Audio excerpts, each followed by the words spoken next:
Welcome back to Off-Grid Style with Tom and Nikki. I am Nikki, and I'm glad to have you here. Today we're going to take on an interesting subject. Is prepping a waste of time? I'm sure we've all spent time, even if we're just the most minimalist of preppers, getting made fun of or picked on or, dismissed, like, they're just prepping. Well, what does that really mean, and is prepping really a waste of time? According to the definition of prepping, prepping is the practice of making active preparations for a possible catastrophic disaster or emergency. So all those people that make fun of preppers have life insurance, auto insurance, health insurance, whatever it might be. Isn't that a form of prepping? I'm pretty sure it is. Preppers have resilience. Preppers are prepared, hence the term preppers. Whatever emergency may come up, we have studied, we have budgeted, and saved for what we need. We have figured out what we will do in any situation. We have contingency plans, and we learn what we don't already know so that we can be even more prepared. Self-reliance. This is a big one. Prepping encourages us to figure things out instead of running to pay somebody to figure them out for us. We are able to do this because we learn, we study, and we are able to handle situations when normal services, support, anything might not be available. Prepping gives you peace of mind.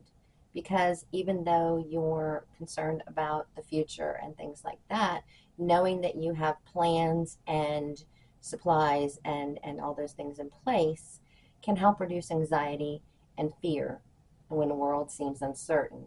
And it allows you to concentrate more on your life, yourself, and your family, and taking care of all those things. Prepping teaches you, that's Squeaky. She wanted to come say hello to everybody. Prepping teaches you to think ahead, to come up with plans, more than one plan in most cases, and be adaptable to sudden change, especially in an emergency situation. But it's also valuable for just day-to-day decisions that you have to make, being flexible and being adaptable. Building a community. This is important too. This is a long-lost thing that doesn't happen much anymore. How many of you can tell me that you know your neighbors? Very few regular non-preppers can say that.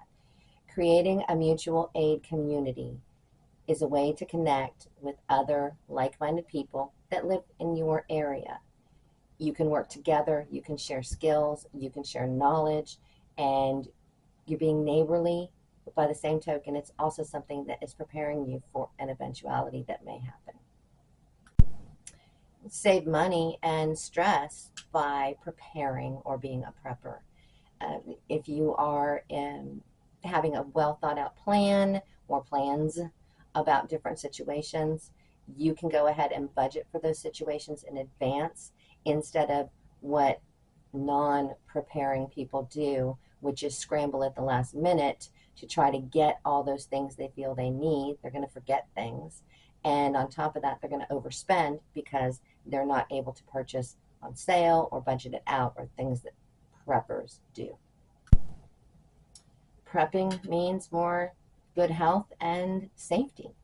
By having the right supplies, food, water, and other resources, and knowing how to produce more, it's kind of important too, you will help improve and potentially save lives during emergencies.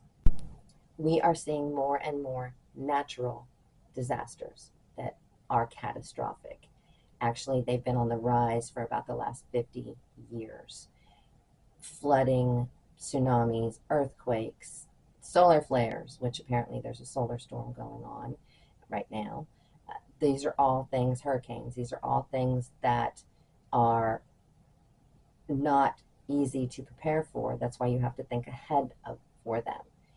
We're seeing them more and more. By planning ahead, we're able to withstand these devastating events and survive them.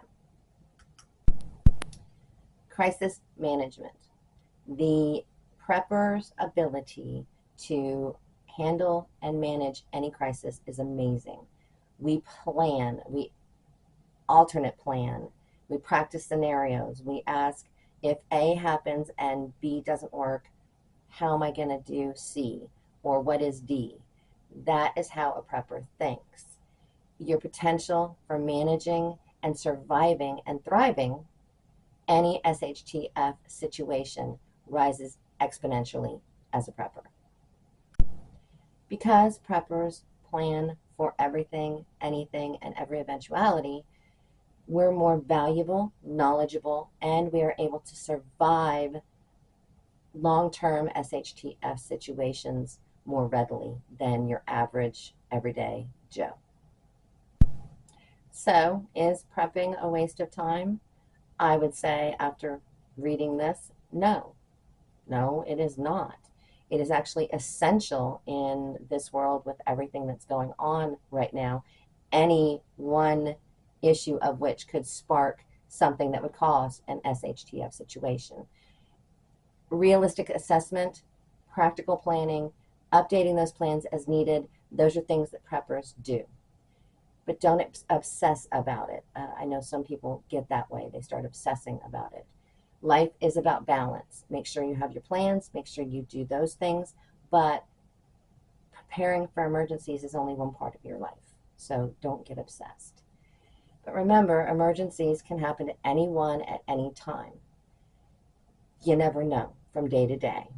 Being ready and proactive is not in any way a bad thing. So keep on prepping.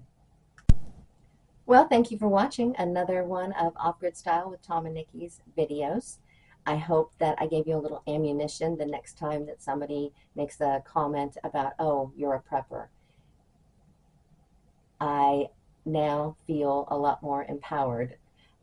Please watch our other videos that show here and let us know if you have any comments or questions or anything you liked or didn't like. And don't forget to like, subscribe, and ring that notification bell. Thank you.